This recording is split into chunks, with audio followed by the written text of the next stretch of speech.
This is a dispersed handlebar roll. It's made from our premium lightweight ultra material. It's composed of an outer bag with a pouch and some webbing daisy chains and an inner dry bag. It's a totally separate bag for quick removal, quick access. It doesn't move while riding, secured at the bottom on your head tube and around the bars here, so it cinches up to your bars, still leaves plenty of room for fork travel. Gonna undo the nano volet straps and leave the foam spacers in place, and we're gonna attach those to the bar. Be careful how you route your brake line and dropper and shifter cables. Okay, those nano volets are on there. Those basically just allow the bag to hang while you're loading and unloading it. So then the next thing I'll do is take the paracord attachment, wrap it around my head tube. Make sure you're not wrapping around any cables or hoses. So this wraps around, and then pass the cord lock through the loop, and then cinch it down. So this internal dry bag is the actual waterproof part of the system. Each side needs to be rolled at least 3 times to achieve waterproof status. The bag is seam sealed, but it relies on the user to roll it over at least 3 times before buckling. Make sure you get a good seal on each end.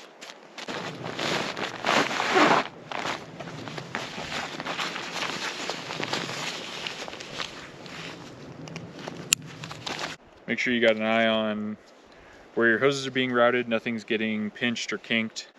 Nothing's in between the bag and the head tube.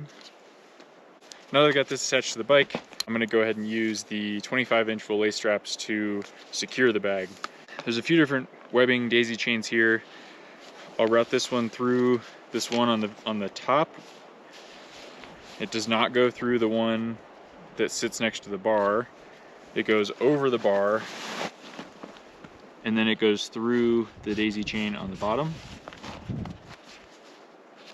and then that gets cinched like that, through that webbing, over the bars, underneath, and through this webbing.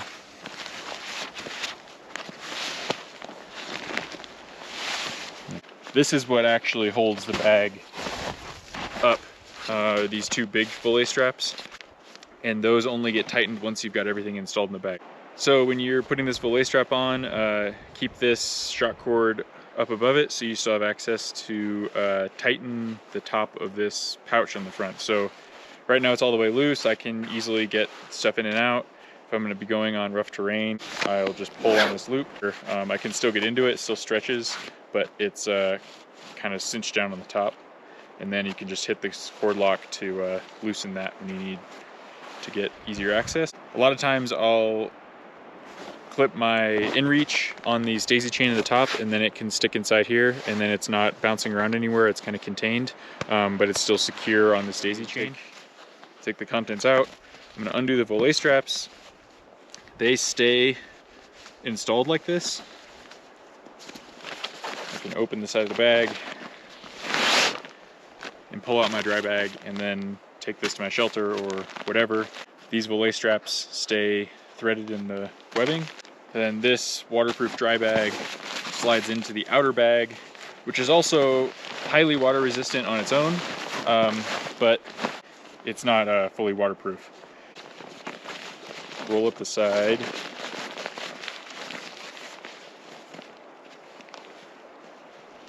Make sure I've got it centered, make sure I've got it adjusted the way I want it, and then these big volet straps are ready to be tightened down to secure it so the bag doesn't move while you're riding.